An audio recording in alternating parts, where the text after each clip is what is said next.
Olá, estamos de volta para a nossa 8ª aula, o tempo voa, né? 8ª aula de Fundamentos de Economia.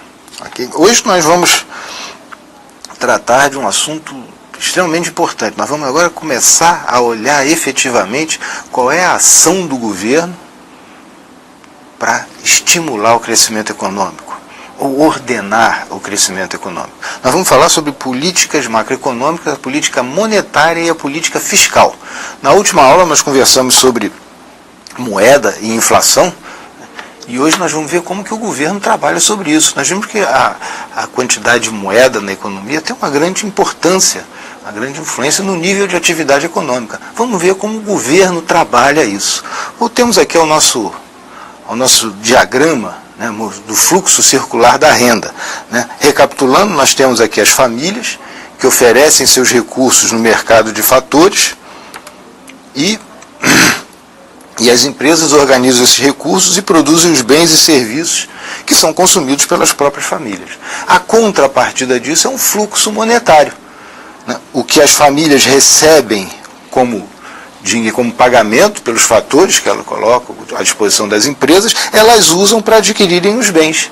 E esse dinheiro retorna para as empresas, que aí retornam ao ciclo, né? Retomam o ciclo e contratam mais fatores de produção para produzir. A questão é que essa quantidade de moeda na economia, ela influencia a demanda, logo influencia a atividade das empresas. Quanto mais as empresas quanto mais dinheiro disponível na economia, mais as empresas vão poder pagar, vão poder produzir para atender essa demanda adicional que é gerada. Ok? Então nós vamos ver como que o governo trabalha para administrar isso. Né? Primeiro vamos falar um pouco aqui sobre a política monetária. Né?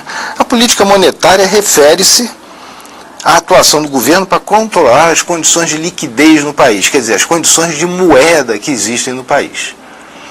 Então nós temos lá, quando nós falamos de liquidez, o que nós estamos falando efetivamente? Nós estamos falando sobre a quantidade de moeda na economia, a capacidade de concessão de empréstimos pelos bancos, porque isso afeta a liquidez, né? Se os bancos emprestam mais, aumenta a quantidade de moeda disponível na economia. Né? E sobre os níveis da taxa de juros, porque, claro, se a taxa de juros estiver muito baixa, as pessoas vão ficar estimuladas a pegar dinheiro, seja para pegar dinheiro para consumir, para comprar bens de consumo, automóveis, televisões e tal, ou para investir, né? Abrir uma loja, aumentar o seu negócio. Então a taxa de juros também tem uma importância muito grande sobre a liquidez, porque afeta diretamente a tomada de recursos do setor bancário. Muito bem. O que a gente define como moeda? Moeda vai ser definido pelo seguinte: papel moeda em poder do público e depósitos em conta corrente bancária. Olha, papel moeda em poder do público, na verdade, é uma parcela muito pequena de moeda. A maior parte do que existe de moeda mesmo é o que está depositado no banco. Depósitos à vista. É isso que nós estamos falando de depósitos nos bancos. Os depósitos à vista. Porque é isso que a gente usa como para pagar nossas coisas. A gente não anda com todo o dinheiro que a gente precisa no bolso. Né? Na verdade, a gente deixa isso lá na conta bancária. E as empresas também, elas não ficam com todo o dinheiro que elas usam no banco, até porque os volumes de dinheiro que as empresas transacionam é muito grande. Elas não podem ficar isso num cofre. Né? Então, a maior parte do dinheiro que é usado para as transações, ele está no banco. A gente pega o cartão, passa cheque, e o dinheiro circula assim, de uma conta corrente para outra.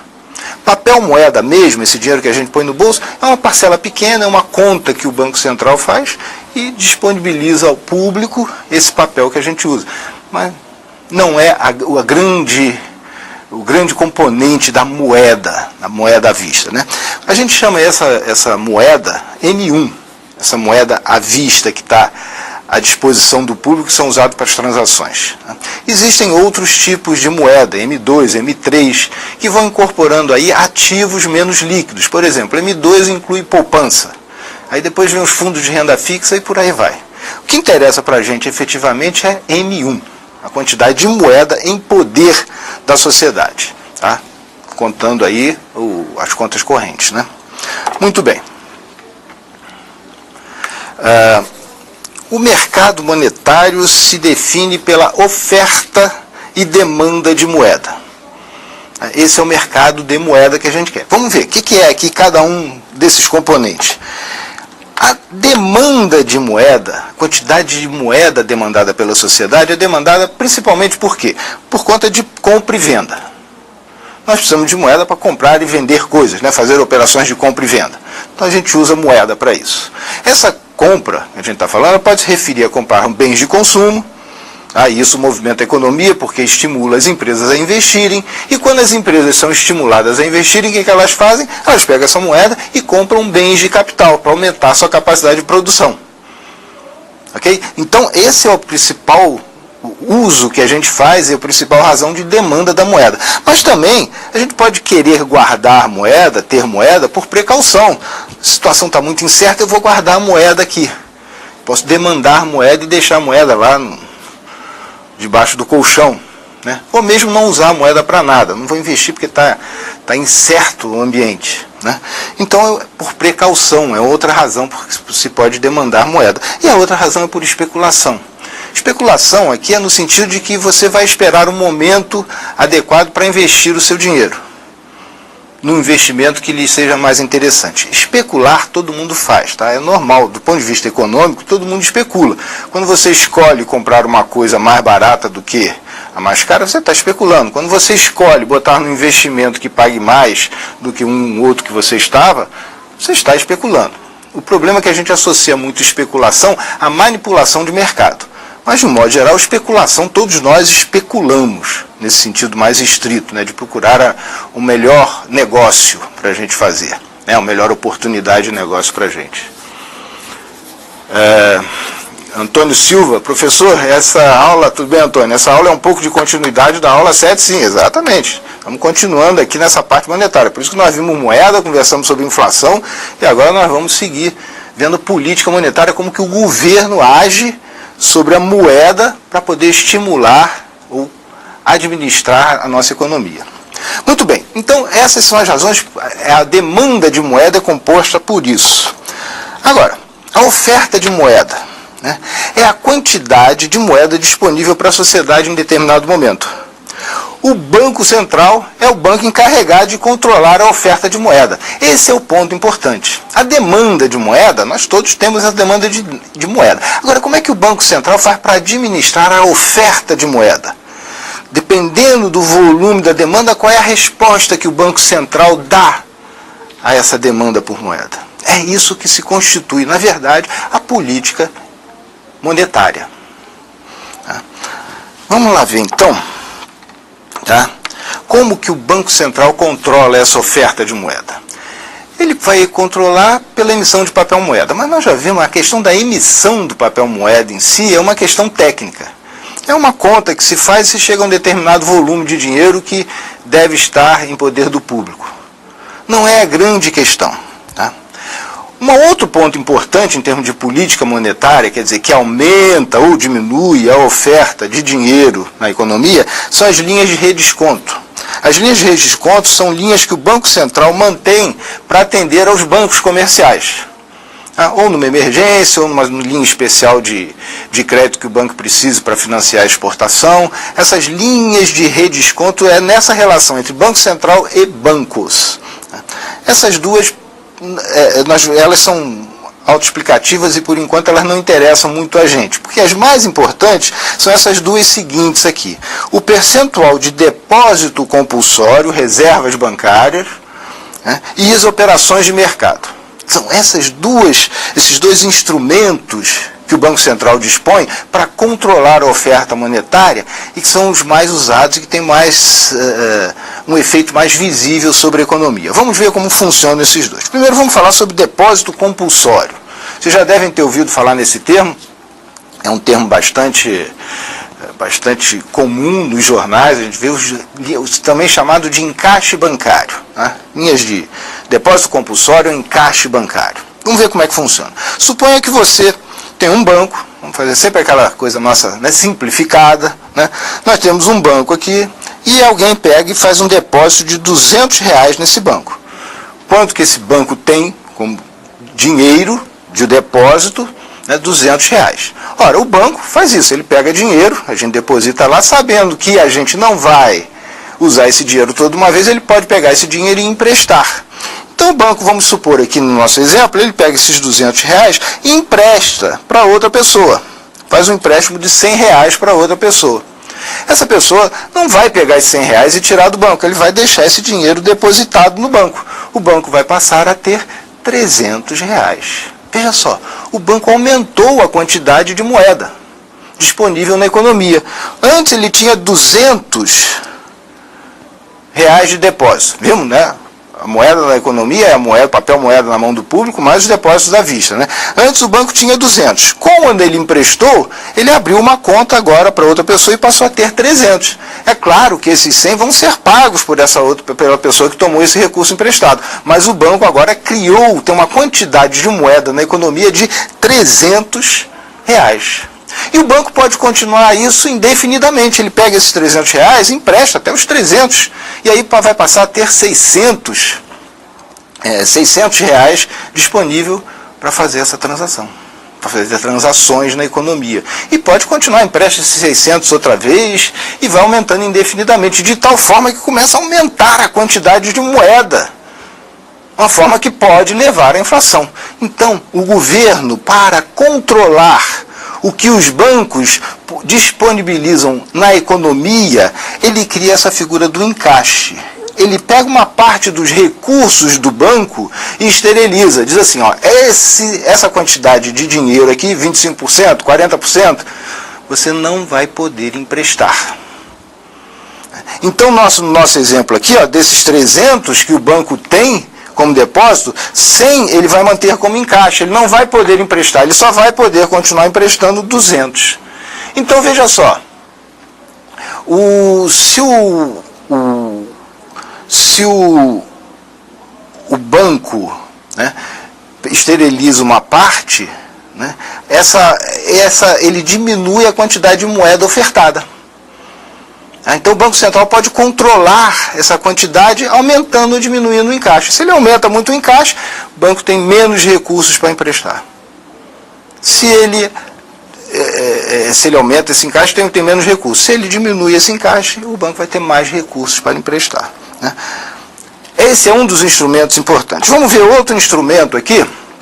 Vamos ver aqui na tela aqui, o outro instrumento aqui são as operações no mercado aberto. Isso também a gente ouve falar bastante, né? A gente ouve falar bastante isso nos jornais, sobre as operações no mercado aberto. O que são isso? O governo precisando de recursos e querendo também controlar a economia, ele pode emitir títulos. Esses títulos, o que é? São papéis que o governo escreve que vai pegar tanto, 100, com o nosso exemplo aqui, vai pegar 100 do público e vai pagar, depois de 1 ano, 2 anos, depende do título, vai pagar, vamos dizer, 8% de juros. Então vai devolver ao público 108%. Então olha só, o que acontece? Qual é o mecanismo disso? Quando o governo oferece títulos ao público, via Tesouro Direto, vocês já devem ter ouvido falar, ou através dos bancos comerciais, ele oferece títulos ao público, ele está tirando dinheiro de circulação. Ele está oferecendo um título a R$100, está tirando R$100 de circulação que vai ficar de posse do governo. O que ele vai fazer depois nós vamos ver, né? O que ele vai fazer com esse dinheiro. Mas ele retirou do público R$100. Quando ele for pagar esse título, ele vai pagar R$108. Ele vai estar reinjetando esse dinheiro na economia. Então essa é uma forma do governo controlar a quantidade de moeda que existe na economia. Quando ele quer retirar moeda, e está achando que a economia está com muita moeda, muito aquecida, as pessoas querendo consumir muito, ele emite títulos. E como é que ele faz isso para emitir títulos? Ele aumenta os juros. Aí quando ele aumenta os juros, as pessoas emprestam mais a ele, e aí tem um efeito duplo, né? As pessoas deixam de investir na atividade produtiva ou de consumir, preferem emprestar dinheiro ao governo, e aí sai dinheiro da economia. Quando o governo precisa, acha que é a hora de aquecer a economia, o que ele faz? Primeiro ele vai pagando os títulos e ele diminui os juros.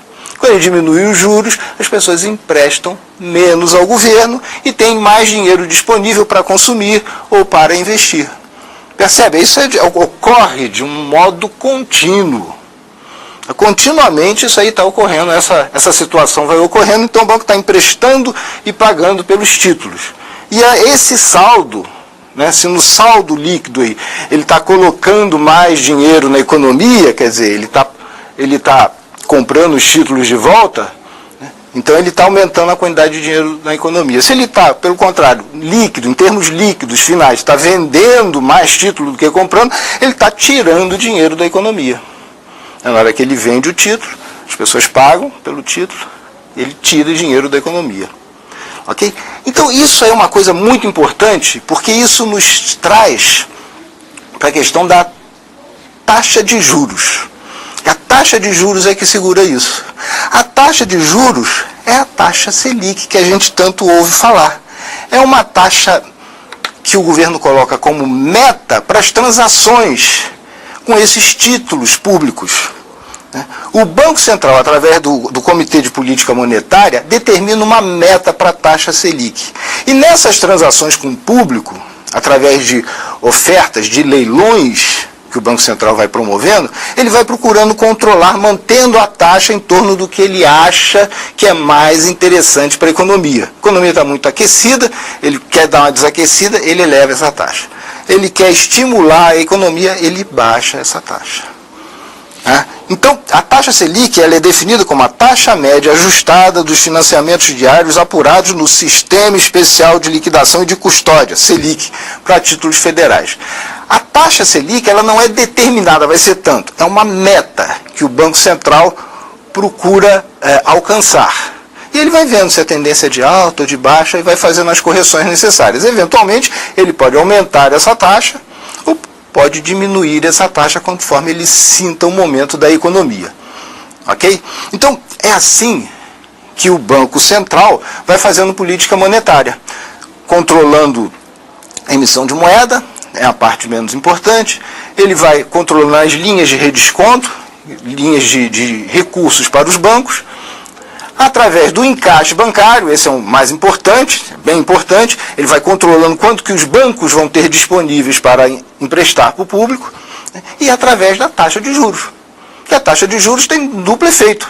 Né? Quando ela fica muito alta, as pessoas emprestam para o governo e deixam de utilizar recursos para o consumo, para investimento. Okay? Bom, mas o governo pega esse recurso, e o que o governo faz com esse recurso? Ele vai usar para quê esse dinheiro? Para que ele precisa desse dinheiro? Por que o governo emite títulos? Aí nós entramos numa outra dimensão das políticas econômicas, a política fiscal. O governo usa esses recursos para a administração, para utilizar para cobrir os seus próprios gastos. Quando a gente fala de política fiscal, nós estamos falando da política de administração de receitas e gastos do governo. Isso aqui é a política fiscal. E ela tem um efeito, da mesma forma que a política monetária, ela tem um efeito sobre a economia. Vamos ver como que funciona a política fiscal, como que ela pode estimular ou não a atividade econômica. Bom, o que o governo arrecada? A política fiscal é composta primeiro pelas receitas do governo. O governo arrecada tributos, que são os impostos diretos e indiretos, arrecada taxa do lixo, taxa da iluminação pública, arrecada contribuições à Previdência Social, ao domínio econômico, né, e outras contribuições. Né. Ele vai fazer essa contribuição à Previdência Social e essas contribuições do domínio econômico, etc. A CPMF que já teve, agora acabou, enfim, são essas contribuições. Isso constitui, né, esses impostos constituem esses tributos, né, os tributos são divididos em impostos, taxas e contribuições. Esses tributos, eles constituem a maior parte da receita do governo. O governo tem outras receitas. Ele tem prédios que ele aluga, recebe multas. Mas o que interessa mesmo, a grande receita do governo é relativa aos tributos. Ele pega esses tributos e faz o quê? Faz as atividades estatais que a Constituição prevê que o Estado faça. E para isso ele tem gastos. Ele tem gastos com os ministérios que ele tem que manter, pagando o funcionalismo todo, pagando os poderes judiciários, o os poderes legislativos, né? Então ele vai gastar lá com o pessoal e o consumo, né, de papel, de escritório, equipamento de escritório, vai gastar dinheiro, recursos com isso tudo, com toda essa máquina estatal que tem que ser mantida para administrar o país, administrar a justiça, a segurança externa, né, as forças armadas, né, os serviços públicos que são prestados, todo o controle que tem que ser feito sobre a sociedade. É nisso que os recursos vão. E ele também faz investimentos.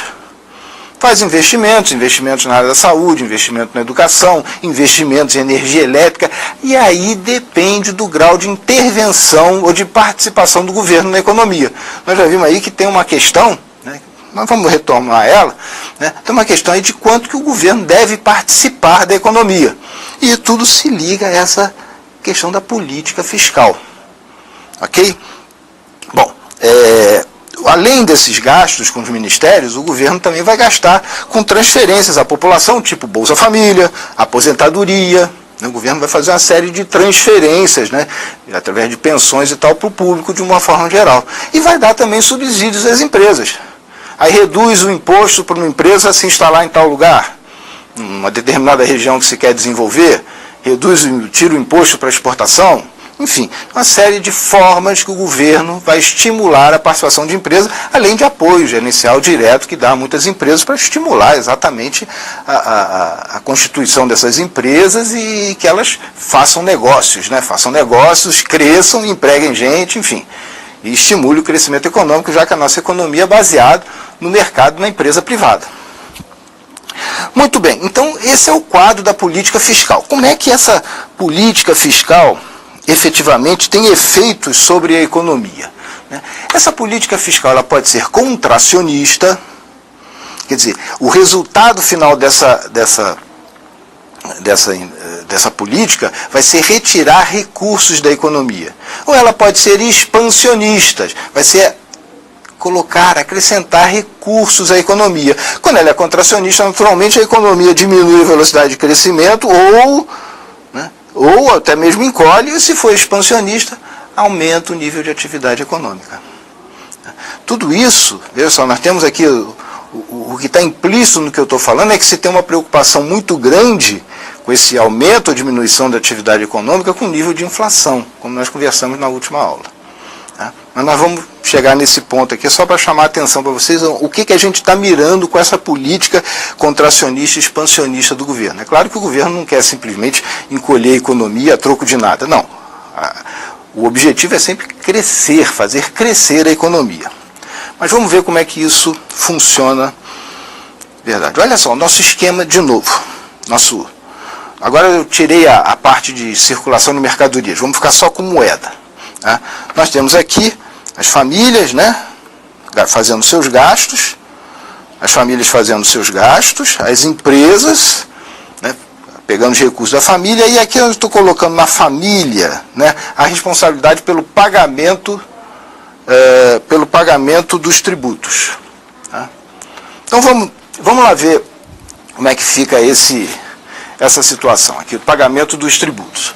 Olha só, o governo ele está pegando os recursos da família que vão ser usados em bens e serviços e, na verdade, está tirando uma parte desse recurso através do imposto de renda, através do imposto sobre consumo, está tirando uma parte desses recursos na forma de tributos. O que acontece de verdade? Olha só, aqui essa seta aqui, ela está mais espessa. Por quê? Uma parte desses recursos que entraram aqui para as famílias saíram e foram para o governo na forma de tributos. Então, o que a família tem para gastar é menos. Tem menos e é o que entra menos na empresa e aí se realimenta o processo. Tá? E aí nós temos esse efeito, então, que os tributos sozinhos, né, gerariam na economia. Eles tiram recursos da economia. Quando a gente olha pelo outro lado, no slide seguinte, nós vemos o que acontece. Nós vemos aqui que o governo ele pode fazer gastos. Ele pega esses tributos e faz gastos. Quando ele faz gastos na economia, o efeito é exatamente o contrário, né? Ele injeta mais recursos na economia. Então ele aumenta a espessura da nossa seta, que é a quantidade de recursos que entram para as famílias gastarem. Eu estou colocando aqui esses gastos entrando para a empresa, mas não necessariamente eles estão entrando diretamente para as empresas. O resultado final, de qualquer forma, é que o governo está comprando equipamentos aqui das empresas, está contratando mais pessoas, né? E isso aí aumenta a circulação de dinheiro na economia. Então nós temos esse balanceamento entre tributos e gastos. Se aumenta-se os tributos, eu estou tirando mais recursos da economia, estou desaquecendo a economia. Quando o governo gasta, ele está aquecendo a economia, está colocando mais recursos dentro da economia, aumentando a demanda agregada. O governo, então, ele faz parte da demanda agregada, como nós vimos, né? É o consumo, é o investimento e são os gastos do governo, os três principais componentes da demanda agregada, além do comércio exterior. Ok? Então, no próximo slide, a gente pode ter uma ideia aqui, ó, de como funciona o objetivo da política fiscal, né? Quando o governo arrecada mais do que gasta, nós temos uma situação de superávit. Aqui ficou bem clarinho aqui em amarelo, mas nós temos aqui uma situação de superávit. Quando o governo arrecada mais do que gasta. Isso significa, efetivamente, que em termos líquidos, o governo está tirando mais recursos da economia do que colocando. É bom para o governo fica com as suas contas equilibradas, mas a economia sente isso. Porque diminui a demanda agregada, ele está arrecadando mais do que gastando. Mesma coisa, se as pessoas começassem a poupar mais do que gastassem, diminuiria o consumo, a demanda agregada diminuiria da mesma forma, né? Agora, se o governo gasta mais do que ele está arrecadando, né, ele está tendo uma situação de déficit. Então ele está aquecendo a economia, mas está ficando desequilibrado. Mas ele está aquecendo a economia. Ele está gerando crescimento, porque houve o quê? Quando o governo tem déficit, significa que ele está retirando menos da economia do que está colocando. Ele está colocando mais na economia. Então ele está aumentando o nível de atividade econômica. E isso, em princípio, é bom. Qual é o problema disso? Aí nós vamos olhar aqui qual é o problema dessa situação em que nós ficamos com esse déficit maior, né? Olha só, gente. Esse déficit ele pode gerar problemas em termos da capacidade que a economia tem de atender a esse gasto maior. Se a economia tiver espaço para crescer, para atender essa demanda adicional, tudo bem. Esse déficit vai gerar crescimento econômico. Agora, chega a um determinado ponto que esse déficit bate no limite de crescimento da economia. E aí, então, quando bate nesse limite de crescimento da economia, o que nós temos com o aumento dos gastos, seja do governo, da demanda de uma forma geral, nós vamos ter a elevação dos preços. Nós vamos ter aumento dos preços. Essa é a situação que nós vamos ter. E é isso que o governo tem que controlar. Como é que ele vai fazer esse equilíbrio entre os seus gastos e os seus tributos? Quanto que ele vai manter esse déficit? Na verdade, se vocês veem as notícias nos jornais, o governo não está falando em eliminar o déficit, ele está falando em reduzir o déficit. E como é que ele trata isso? Nas notícias a gente vê muito isso, né? Como é que ele trata isso? Isso aqui é a relação entre déficit e inflação, né? Agora, como é que o governo trata essa questão do déficit, né? Como é que esses déficits são classificados? Vamos lá. O déficit que a gente ouve que o governo quer controlar inicialmente é o chamado déficit primário. Vocês já devem ter ouvido essa expressão, com certeza. O governo precisa controlar o seu déficit primário. O que é o déficit primário? É o déficit simplesmente das receitas menos despesas. Quando as despesas são maiores que as receitas, os gastos são maiores do que a arrecadação tributária, nós temos o que é uma situação de déficit. Tá? Então o resultado primário, que pode ser déficit ou superávit, né? O resultado primário é essa relação direta entre receita e despesa, do que o governo arrecada de impostos e o que o governo gasta. Né? Quando a gente soma isso, como o governo ele vai financiar parte desse déficit, ou todo esse déficit, com os títulos públicos, ele vai pagar juros por esses títulos. Nós vimos lá como é que funciona o mercado de títulos, né? O governo vai emitir o título e vai pagar juros para que as pessoas emprestem dinheiro e ele possa, com isso, cobrir os seus gastos. né? Então, esses juros que é pago, né, ele vai compor um segundo tipo de déficit, o déficit operacional, que é tudo que o governo gastou a mais, né, ou a menos, mas enfim, tudo que o governo gastou, mais os juros que ele está pagando pelas dívidas anteriores que ele fez. Então nós temos esse caso aqui do resultado operacional. E finalmente, quando a gente faz a correção desse resultado, de acordo com o nível de preço, quer dizer, corrigindo pela inflação para manter o resultado real, ou corrigindo pelo câmbio, né, então nós temos aqui o resultado nominal. O que o governo persegue, efetivamente, é o controle do resultado primário. Por que ele concentra nisso? Porque, é claro, porque os outros déficits, o déficit operacional e o nominal, eles decorrem desse nível de déficit primário. Se o déficit primário for muito alto, o governo vai ter que pegar mais dinheiro emprestado, vai ter que aumentar a taxa de juros. E por isso, e com isso a correção monetária associada também.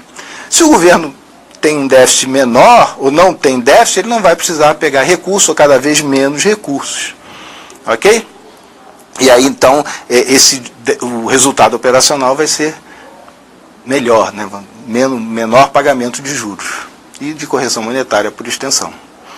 Okay? Então, é esse o balanceamento que o governo tem que fazer. Como é que o governo pega esses recursos? Da onde o governo financia essas necessidades? Bom, nós vimos que ele vai financiar essas necessidades com títulos públicos, né, vendidos no mercado. A forma principal disso é a forma que nós vimos. Ele pode pegar empréstimos bancários, aí não diretamente o governo, mas alguma empresa estatal, alguma autarquia pode pegar um dinheiro emprestado, né? Empréstimos feitos por organismos internacionais, como o FMI, né? Pode emprestar dinheiro e tal, o governo pegar, e débitos estaduais e municipais assumidos pelo governo federal, né? Quer dizer, temos também essas outras esferas que o governo federal pode assumir esses gastos aí. Ok? Então essas são e aí resolve o problema dos estados e dos municípios. Então essas são as formas básicas que o governo pode arrecadar. O mais importante, para ele cobrir essas situações de déficit, são esses títulos públicos vendidos no mercado. Tá? Muito bem, gente. O que nós estamos falando, quando nós estamos falando então de política monetária e política fiscal, nós estamos falando desse balanceamento. Balanceamento que o governo tem em relação aos gastos, né, e aí nós estamos falando em termos líquidos, em déficit ou superávit, né, e as taxas de juros. Qual o efeito disso sobre a economia? Ora, os gastos, se eles começarem a crescer muito, se eles forem muito grandes e começarem a chegar no limite de crescimento da economia, esses gastos vão gerar inflação. Se o governo, por exemplo, ele começa a gastar e emitir dinheiro. Ele vai emitindo dinheiro. Tá? Vai gastando e vai emitindo dinheiro. Vai aumentando a quantidade de dinheiro em circulação na economia. Isso aí vai fazer com que, em determinado momento, os preços comecem a subir, pura e simplesmente. Para contrabalançar isso, o outro lado da balança, o governo, em vez de emitir moeda, ele pode emitir títulos da dívida. Que aí ele vai estar cobrindo as suas despesas, mas vai estar cobrindo essas despesas retirando o dinheiro que estava em circulação, que estava em mão do público. Então, na verdade, ele cobre os gastos, mas tira de outra parte. Não há um desequilíbrio, não há uma aceleração da inflação. Então, quando o governo precisa de muitos recursos, está com um déficit muito alto, ele eleva a taxa de juros. Aí ele tira bastante recursos da economia para pagar os seus gastos. Mas esse dinheiro que ele está pagando os seus gastos não está gerando pressão de demanda adicional, porque ele já retirou esse dinheiro do público antes. Percebe? Então é um equilíbrio, é um balanceamento que tem que ser feito. Toda vez que o juros sobe, significa que o dinheiro vai estar deixando de ser empregado em investimento e em consumo, está indo para a mão do governo, que vai cobrir o seu déficit, e com isso ele não pressiona o déficit, nem a demanda, nem o nível de preços. Vamos ver isso na prática. Como é que isso ocorre? Nós estamos com um exemplo ótimo aqui, uma notícia que eu peguei no Valor Econômico do dia 13/10, agora, recente, uns 5 dias atrás. Né? Uma boa notícia para todos nós. Olha o que diz essa notícia, vamos entender ela. Para a IPEA, ociosidade permitirá expansão monetária em 2018. Que ociosidade é essa? Ociosidade da capacidade produtiva do país. Quer dizer, as empresas não estão perto da sua capacidade de produção, elas estão com capacidade ociosa. Tem desemprego, nem todas as máquinas estão sendo utilizadas, a capacidade de produção das empresas não está sendo toda utilizada.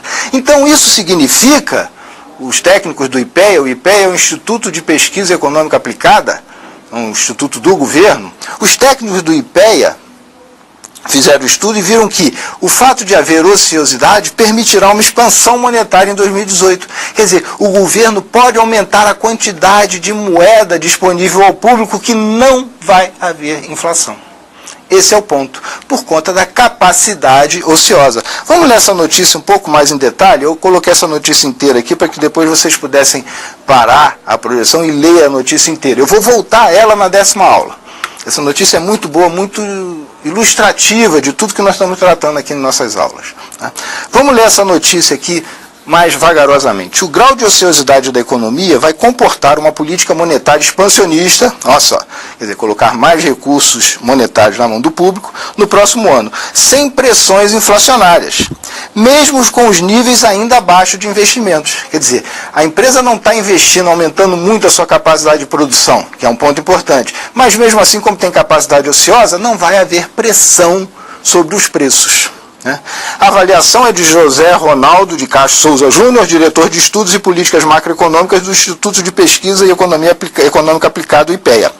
Em nota técnica obtida pelo Valor, o IPEA estima que a grande ociosidade da economia atingiu patamares recordes na crise. No quarto trimestre de 2016, o hiato do produto, quer dizer, a diferença entre o produto interno bruto efetivo realizado e o potencial, foi negativo. Quer dizer, o Brasil pode crescer muito, o potencial dele ainda está muito acima da utilização efetiva da capacidade instalada. Esse é o hiato do PIB, que ele está se referindo, o hiato do produto. É exatamente isso. Quer dizer, o Brasil pode produzir ainda muito mais, do que ele está efetivamente produzindo. Esse é o PIB potencial, a capacidade plena instalada. Essa aqui vai ser disponibilizado para vocês vão poder ver esse PPT com mais detalhes, aí vocês vão poder ler ele mais claramente. Aqui parece que não está muito claro, né? A Maria da Guia pergunta aqui, o governo então controla a inflação através dos juros. Exatamente, Maria da Guia. Os juros é uma forma do governo controlar a inflação. Ele aumenta os juros e aí com isso ele freia a atividade econômica, freia a demanda, freia a pressão sobre a oferta e diminui a inflação. Não é o único meio. Ele controlar os seus próprios gastos também é outra forma. Diminui os gastos do governo, diminui a pressão sobre a oferta. Então controla a inflação também. Mas você vê que todos esses instrumentos, esses dois instrumentos aqui, eles são bastante conjugados. Um funciona em relação ao outro de forma bem clara e nítida, né? A gente pode ver pelo modelo aqui. Mas, enfim, há, portanto, um espaço significativo para a continuidade da retomada cíclica da economia brasileira no próximo período. É interessante. Voltamos a essa notícia ainda, ela vai ser disponibilizada para vocês devem poder ler ela mais claramente, né, na máquina. Ok? De qualquer forma, vocês podem ir na internet, pela Valor Econômico, 13/10, vocês podem ver essa notícia. Deixa eu mostrar para vocês aqui agora um gráfico para resumir isso que nós estamos conversando. Tá? Não se assuste, é um gráfico muito simples. Tá? E ele mostra exatamente isso que nós estamos falando de forma bem sistemática. Tá? Olha só, nós temos aqui, nesse eixo vertical aqui, nós temos o nível geral de preços. Tá? Então isso aqui é só um índice de todos os preços. Nós não estamos falando aqui de toda a economia, nós estamos falando não estamos falando aqui de uma empresa ou de um consumidor, estamos falando de toda a economia. Então é o índice geral de preços, tá? Que seria uma medida da inflação. Aqui no eixo horizontal nós temos a renda nacional real. Real, não é nominal, é descontando a inflação. A renda nacional. Então nós vemos aqui o seguinte, e aqui nós temos marcado um ponto, tá? Esse Y barra aqui, que nos dá o valor da renda, a renda de pleno emprego da economia. Significa o seguinte, nós vimos que PY, né, igual a P igual a Y, quer dizer, a produção é igual a renda. Né? A produção é igual a renda. Então, quando eu estou falando aqui renda nacional real e estou falando aqui renda de pleno emprego, eu estou falando do nível de produção de pleno emprego. Tá ok? Muito bem, gente. Então, olha aqui, nós estamos aqui, ó, nível de preços, renda da economia, renda nacional real, e nós estamos falando aqui do nível de produção total da economia. Produção potencial da economia ou nível de produção de pleno emprego. Ok? Muito bem. O que acontece? Quando nós estamos aqui utilizando essa parte aqui, quando a produção está nesse nível aqui, até esse nível aqui, ó, ela pode ir crescendo. Aqui ela está crescendo, né? Ela está crescendo. Todo esse crescimento até a renda de pleno emprego, não há alteração do nível de preços. O nível de preços permanece o mesmo. Por quê? Porque tem capacidade ociosa. Para eu crescer minha produção daqui para aqui, não há pressão de preço, porque eu estou utilizando uma capacidade que eu já disponho, que as empresas dispõem. Então não há pressão sobre o preço. O país pode crescer tranquilamente aqui, que não vai haver nenhuma pressão inflacionária. Ok? Muito bem.